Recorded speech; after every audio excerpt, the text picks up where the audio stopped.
quanto mais a gente tem o viés tecnológico desenvolvido, mais a gente vai precisar trabalhar as nossas habilidades que vão acompanhar a gente, porque é muito mais fácil que no dia seguinte ou daqui a um ano a gente lide com coisas que a gente não está lidando hoje. E isso por causa da tecnologia. E o único jeito que a gente vai ter de lidar é se a gente tiver essas habilidades muito bem trabalhadas. Olá, sejam mais uma vez bem-vindos ao nosso bate-papo aqui no RD Summit. Dessa vez eu vou falar com a Ângela Bicalho, que é gerente de marketing da Conquer, que o ano passado era nossa vizinha de Sandy. E esse ano tá aqui com super auditório. Seja muito bem-vinda. Muito obrigada. É um prazer estar aqui com vocês. Fico feliz. A gente que agradece e a gente fica muito feliz de poder te receber, bater um papo, entender um pouco da linha de pensamento, da visão de marketing, mas sobretudo um tema que vocês estão puxando bastante esse ano, que é o desenvolvimento profissional, as habilidades. E eu acho bem interessante porque, de fato, é um tema bastante complementar, né? A tudo que a gente vê no evento, muitas vezes técnico, olhando para performance, dados, e vocês estão falando bastante de pessoas e de desenvolvimento de profissionais. Então, parabéns pela iniciativa. Obrigada. E eu tenho uma primeira questão aqui que já começa nessa linha da soft skills, né? Que vocês trataram aí no painel da Conquer também. Você tratou, né? Que soft skill é uma formação central hoje do profissional, especialmente nesse momento que está mais orientado à tecnologia, à automatização. E eu queria que você falasse um pouco sobre essa sua visão. Por que você acha que a soft skill é um elemento tão importante hoje para a carreira? Acho que o primeiro ponto é entender melhor o que é a soft skills em relação a hard skills, né? A inteligência artificial, ela vai para um viés muito técnico, que é a hard skill. E soft skills são todas as nossas habilidades que são de primeira camada, ou seja, são aquelas habilidades que a gente desenvolve ao longo da vida e que, independente do que a gente vai fazer, elas vão acompanhar essa evolução, que é a nossa oratória, nosso poder de negociação, a nossa inteligência emocional, o jeito que a gente produz, o jeito que a gente se relaciona. Então, todas essas habilidades, elas compõem o ser humano em si, e hard skill é tudo aquilo que a gente vai aprendendo tecnicamente para poder executar alguma coisa, produzir alguma coisa. Então, a habilidade de cozinhar, por exemplo, é uma hard skill. Mas se você queima comida, o que você vai fazer com aquilo tem a ver com a sua inteligência emocional. Então, hoje no cenário digital, né, no cenário que é muito de inteligência artificial, de muita tecnologia, ele evolui muito mais rápido porque a gente tem muito mais artefatos para evoluir. E aí, quanto mais a gente evolui, mais o cenário fica incerto. Mais a gente trabalha no ambiente de caos, mais a gente consegue... a gente tem mais dificuldade de prever o que vai acontecer. E quanto mais dificuldade a gente tem de prever, mais a gente trabalha em ambientes caóticos. E quanto mais a gente trabalha em ambientes caóticos, mais a gente precisa trabalhar as nossas habilidades de primeira camada. Perfeito. Então, quanto mais a gente tem o viés tecnológico desenvolvido, mais a gente vai precisar trabalhar as nossas habilidades que vão acompanhar a gente. Porque é muito mais fácil que no dia seguinte ou daqui a um ano a gente lide com coisas que a gente não está lidando hoje. E isso por causa da tecnologia. E o único jeito que a gente vai ter de lidar é se a gente tiver essas habilidades muito bem trabalhadas. Não acredito que a hard skill, a tecnologia, quanto mais isso evolui, o julgamento humano, o pensamento crítico, tudo que alimenta hoje a inteligência artificial, ela é pautada por um ser humano que está atrás daquela máquina. E se a gente não tiver trabalhando nessa autenticidade e essas habilidades, a gente vai ter a inteligência artificial trabalhando para pessoas muito mais parecidas do que diferentes. Então, nosso repertório ele vai se esvaziar. E aí, isso é uma questão complicada. Então, acredito que é na mesma proporção que a gente precisa trabalhar as duas coisas. Perfeito, perfeito. Você comentou, eu vou até ler porque eu vou abrir aspas aqui para falar o seu comentário exato. As hard skills são responsáveis por grande parte das contratações, mas as soft skills são as protagonistas na hora dos desligamentos. E é verdade, eu concordo 100% com essa visão. Diante disso, você acha que o desenvolvimento de soft skill é uma responsabilidade pessoal, do profissional, da empresa, dos dois? Quem que dá o primeiro passo? Qual que é a sua visão? Eu acredito que é uma via de mão dupla. É muito, principalmente quando você está no começo da carreira, ali num cargo mais baixo, entrando numa empresa, que você tem uma autopercepção do que você precisa desenvolver. Eu acho que tem um papel da liderança ali em dizer para você... Acho que a primeira vez que eu tive um feedback que eu não tinha inteligência emocional, eu nem sabia o que eu poderia fazer com inteligência emocional e nem por que eu não tinha, né? Eu acho que existe essa parte de você receber os feedbacks em relação a fatos e dados. Então, eu acho que é papel da autorresponsabilidade do protagonismo a partir do momento que você se percebe com um gap de desenvolvimento. Sim. Mas é papel da empresa te dar um solo fértil, um lugar que você consiga executar e que você receba o feedback de tipo, você está sendo improdutivo, mas o ambiente ele não seja 100% tóxico, porque senão você não vai conseguir ser produtivo, ou você pedir para você não tem inteligência emocional e você não tem nem recurso para trabalhar. Então eu acho que precisa que o ambiente seja um ambiente que te proporcione que você se desenvolva, mas a partir do momento que você sabe que você precisa desenvolver e que você adquire essa percepção, ou porque alguém te deu esse feedback, ou porque você se percebe ali, porque você está fazendo um processo de autoconhecimento, você precisa ser protagonista para poder lidar com aquela situação. Acho que nenhum líder de nenhuma empresa é responsável por fazer nenhum liderado se desenvolver. Ele é responsável por desbravar ali aquele mato alto e falar o que você precisa para você se desenvolver nessa habilidade que você tá com esse gap. Então, acredito que seja uma via de mão dupla, mas a responsabilidade é sempre, acho que, da própria pessoa, assim. Precisa ser, né? Senão... Tem que ter pelo menos, no mínimo, tem que ter um interesse em se desenvolver. Com certeza. Em compreender aquele feedback e saber o que buscar. Ser humilde também. Eu acho que às vezes a gente recebe feedback e fala assim, não, mas eu sou super, né? Então você fica... Tá, se você sabe que você é super bom em tudo, então esquece, né? Ninguém precisa mais te ensinar nada. Sim. E acho que a primeira coisa até também desudo, né? Mas a gente fala sobre mindset fixo. Que a pessoa fala, nasci assim, eu vou crescer assim, esse é o meu jeito. Se eu sou arrogante, é uma característica minha. Cara, não é, sabe? É muito mais uma forma que você tem. Claro, você tem suas características físicas, suas características fixas, que é, por exemplo, eu sei que o meu timbre de voz é um timbre de voz super grave. Eu não vou conseguir falar mais fino, mas eu posso falar mais sorrindo. Então, esse tipo de habilidade que a gente se percebe e se entende como ser humano, a gente consegue lapidar para poder melhorar as nossas comunicações, melhorar o desenvolvimento, melhorar a forma como as pessoas me percebem. Mas eu só posso melhorar isso e falar sorrindo se eu consigo aceitar que esse é o meu timbre. Porque se a pessoa fala, nossa, eu não te acho carismática, eu falo, não, mas eu sou. Não tem o que fazer, aí já era, acabou, esquece, não tem desenvolvimento. Eu achei muito legal essa ideia do mindset fixo, porque às vezes tem mesmo um desafio, né, da pessoa, sei lá, ela é mais criativa, por exemplo, ela responde de um jeito sempre mais bravo e tal, e você fala, nossa, talvez você possa buscar, né, um pouco mais de diplomacia. Não, mas é o meu jeito de falar. Sim. Eu sou assim, tudo bem, não, você é assim, mas dá pra você perceber, né, que exatamente. E aí, às vezes, a pessoa pensa isso, mas é meu jeito, quer mudar meu jeito. Ninguém quer mudar o jeito de ninguém, mas no ambiente profissional, muitas vezes a gente precisa desenvolver características que não são naturais pra gente, né? Para que a gente tenha mais diplomacia, para que a gente consiga lidar melhor com os desafios da empresa. E aí eu queria saber da visão da sua visão e da visão da Conquer como todo, né?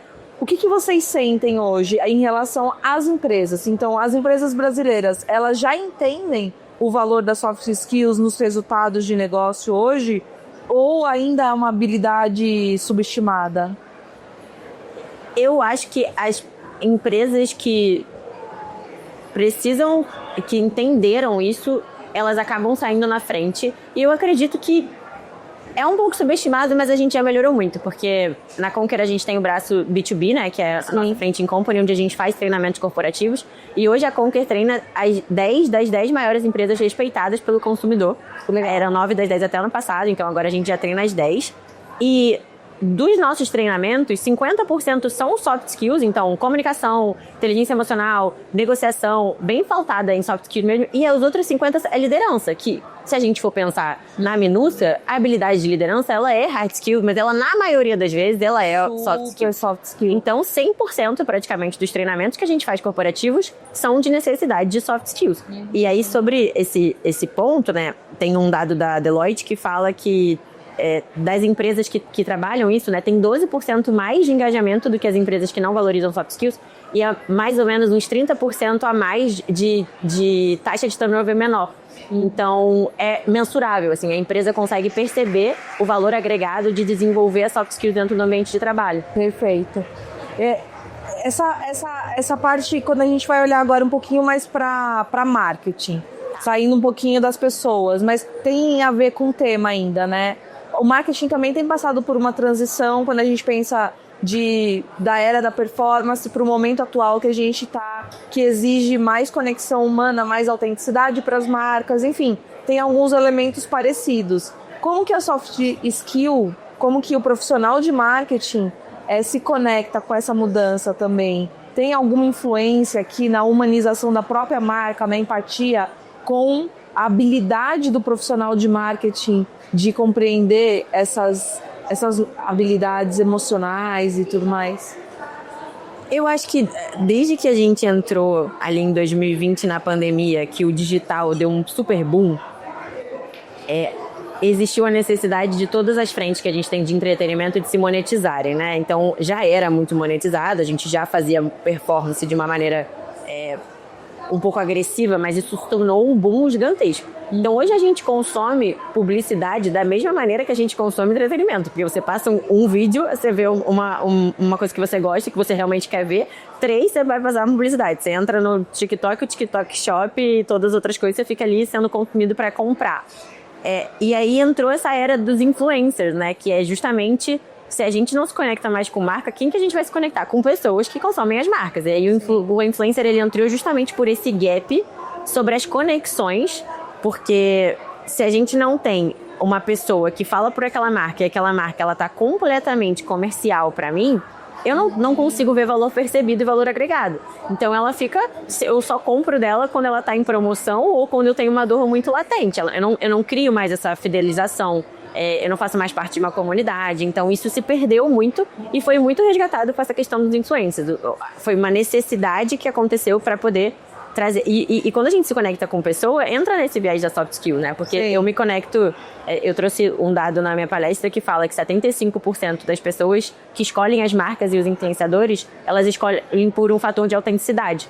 Que nada mais é do que, se eu considero a outra pessoa autêntica, eu enxergo nela uma verdade que a publicidade que a gente faz hoje, né, via marketing agressivo, a gente não enxerga mais. Sim. Então, e se eu me conecto com a pessoa, se ela tem essa autenticidade, é porque, de certa forma, ela se conhece. E se ela se conhece, ela consegue trabalhar a habilidade dela e ela consegue falar uma verdade que eu acredito e eu crio essa conexão. Então, eu acredito que essa revolução, assim, sobre a forma como é consumido através de pessoas no marketing, esse boom aí, hoje em dia é uma loucura, né? Todo mundo é influencer e virou uma carreira, uma profissão. Sim. Você fala com uma criança de 7 anos, ela quer ser influenciadora digital. Isso não era uma possibilidade, né? De ser youtuber. Sim. Então, acho que essa é a forma que a Soft Skills conecta com o marketing hoje. Muito bom.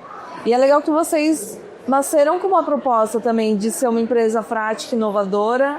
E a necessidade de inovar nesse ambiente que estamos, né, de mudança, de comportamento, ela é constante. Mas eu queria saber, já tem um tempo, vocês já cresceram, já tem maturidade, como que essa mentalidade ela se mantém viva no mercado, ainda mais com mais competidores, enfim, como que vocês estão olhando aí para a inovação e tudo mais? A Conquer entende esse cenário da tecnologia. Acho que a primeira coisa é que, por mais que a gente tenha crescido, a gente olha para o tamanho, influência da Conquer hoje no mercado de educação, e é engraçado que eu estou na empresa tenho 7 anos e eu sou a funcionária mais antiga hoje da Conquer. E quando eu entrei tinham 26 pessoas, então a gente, hoje eu ainda acho que a gente faz as coisas muito com a mentalidade de startup, né? Então a gente ainda vive muito esse lado da inovação, esse lado muito do propósito ali de revolucionar a educação, de muito no que a gente acredita sobre desmitificar conteúdo, de questionar o status quo, de trazer metodologia de uma maneira diferente, de uma maneira muito mais aplicada. E a gente vê muito a tecnologia como um meio e não como fim. Então, a gente usa a tecnologia como um recurso de fazer a gente atingir os nossos objetivos. Então, a forma como a gente coloca a inteligência artificial na maneira que os alunos podem consultar o conteúdo para poder trabalhar aquilo de forma mais prática. Ou a maneira que a gente traz a inteligência artificial para criar quiz sobre algumas ferramentas que a gente faz para poder desenvolver alguns diagnósticos que a gente quer lançar. Então, a gente utiliza muito isso para ficar mais firme no que a gente acredita que é inovação. Então, ela trabalha para a gente liberar mais tempo de fazer o que a gente realmente quer fazer, que é a nossa essência, que é produzir um conteúdo mais relevante, mais aplicável, porque as pessoas hoje consomem conteúdo de uma maneira muito mais picada, né? Você fala sobre cursos que demoram, sei lá, 24 meses. As pessoas não querem, elas não pensam no longo prazo. Elas estão indo cada vez mais para coisas simples, que têm respostas simples e consumir coisas menores, que tenham menos tempo de duração. Sim. Então, e quanto mais tecnológico fica, mais as pessoas ficam apressadas para fazer as coisas. Então, a gente utiliza muito a tecnologia para deixar cada vez mais mastigado esse conteúdo, para a pessoa ver mais tangibilidade, ela conseguir mensurar aquilo de uma maneira, ela se perceber aprendendo e se desenvolvendo, para que a gente fique ali numa parceira estratégica do desenvolvimento dela. Perfeito. E como que vocês enxergam esse futuro da educação para negócios? E tem esse desafio mesmo de a gente está acelerando tudo. Você trouxe um ponto que eu achei muito interessante, que é... Eu estava conversando outro dia com meu sobrinho, de repente ele levantou, ele não conseguiu terminar uma conversa, assim, né? A geração Alfa, Z... vai entrar no mundo dos negócios e é mais acelerado e precisa das coisas mais dinâmicas. O que muda na forma de aprender? Como que vocês estão olhando para esses desafios também? Acho que a educação hoje, ela precisa muito mais ensinar o como aprender do que o que aprender. Porque o como aprender vai facilitar que a gente tenha liberdade e autonomia para aprender o que a gente quiser e o que a gente precisa. Porque antigamente, quando a gente olha assim, eu fico pensando em época de escola, por exemplo, em que eu tinha que saber fazer algo, eu precisava aprender e me especializar e fazer aquela pós-graduação, técnico, e aí a gente tinha que ficar cada vez provando mais uma quantidade absurda de certificado sobre a mesma coisa para poder dizer, olha como eu sou muito especialista nesse assunto. E aí a gente foi vendo que várias coisas que as pessoas eram muito especialistas foram ficando obsoletas. E as pessoas começaram a ser substituídas, porque o que as pessoas querem é pessoas mais generalistas, né? Claro, a gente sempre vai precisar de especialistas, mas se as coisas forem substituídas, elas vão ser substituídas no que é feito, e não em como é feito. Sim. Então a educação ela precisa ser esse parceiro que vai ajudar as pessoas a pensarem no como elas vão aprender, no como elas vão se desenvolver, e trazer essas ferramentas para gerar esses recursos de desenvolvimento do que ficar tentando focar em muita especialização, em trazer as pessoas serem muito robustas num assunto só. Porque vai mudar. Gente, acho que a única certeza que a gente tem é um dado que eu trouxe também, que 39% das habilidades de hoje, em 2030, elas não existem. A gente nem sabe o que a gente vai precisar saber. A única coisa que a gente sabe é que a gente vai precisar se adaptar. Sim. Então, para que eu vou me especializar muito firme numa coisa que eu posso não existir daqui a um tempo, do que eu trabalhar o meu poder de me adaptar. Porque se eu me adaptar, eu vou poder fazer qualquer outra coisa que vier. Eu vou estar preparada para esse cenário mais incerto. E eu acho que a educação, ela entra muito nisso, assim, que é muito do que a Conquer vai contra questionando um pouco do tradicional, né? Daquilo que, nossa, a gente é assim, a gente é mais arcaico, a gente ensina dessa maneira, e uma coisa muito mais teórica, muito mais voltada a você entender todos os porquês. Não dá mais tempo, né? Quando eu vou tentar aprender uma coisa, quando eu vejo, eu já tenho que aprender outra, e aí tudo que eu aprendi na faculdade sobre marketing, sim, gente, nem tem, mas sei lá, mobiliário urbano e outras 500 milhões de coisas que eu fiquei uma época na pandemia, eu falei, gente, esquece, eu peguei minha faculdade e rasguei meu certificado. Sim. E aí, se eu não soubesse o que fazer do centro criativo, do pensamento crítico, da inteligência emocional, eu jamais me adaptaria a trabalhar com outras frentes, porque eu ia falar, nossa, mas o que eu sei fazer é outdoor. Sim. Me especializei em copy de outdoor. E aí não tem mais outdoor porque as pessoas não passam mais na rua. É verdade. E aí eu trabalho com o quê? Então, a gente trabalha num cenário hoje muito incerto. E a gente precisa estar preparado para o que vem. E a única forma que a educação tem é preparar as pessoas e não preparar o que elas fazem, de fato. Perfeito. Gostei desse conceito. A ensinar como aprender e não o que aprender. Gostei mesmo. Boa. Última pergunta. Uma pegadinha aqui. Queria que você me contasse uma mentira sobre marketing que todo mundo acredita. Tá. Uma mentira. Nossa, eu tinha pensado aqui umas vezes. Eu acho essa muito boa, porque é uma mentira que eu já contei muitas vezes, por não saber o que fazer, que é, de fato, da culpa ser do algoritmo. Eu acho que a gente produz alguns conteúdos que não dão certo, assim, que flopam, e a gente fala assim, não, mas o algoritmo do Instagram essa semana tá muito ruim, porque tá vindo uma ferramenta nova pro Instagram, então tá tudo bugado. Nossa, não, esse conteúdo não foi pra frente, porque a gente acha que, aconteceu alguma coisa e aí... A culpa é do algoritmo. Sim, a culpa é do algoritmo, eu acho que é uma mentira... É uma mentira boa de ser contada. Às vezes a culpa é mesmo, tá? Eu acredito que seja, mas acho que na maioria das vezes não é. Quando o conteúdo é bom, quando tem conexão com o público, o algoritmo vai estar a favor, né?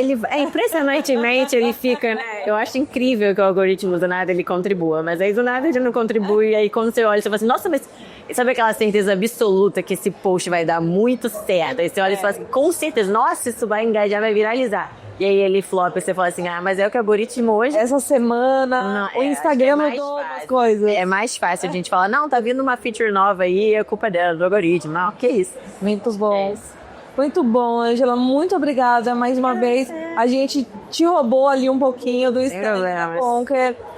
Somos admiradores do trabalho de vocês, sempre muito legal, bacana ver também o desenvolvimento de vocês aqui no RD Summit. Massa. Obrigada pelo seu tempo. Estamos no último dia de evento, exaustas, mas ainda tem lead pra captar. Ainda tem happy hour, tem um monte de coisa pra acontecer, vem aí. Mas muito obrigada também pelo tempo de vocês. Espero que sejamos parceiros vizinhos. Com certeza. Que eu continue pegando referência da camisa de vocês. Acho incrível, acho uma estética maravilhosa. Então contem comigo, o que precisar. Então é isso. Valeu, muito obrigada.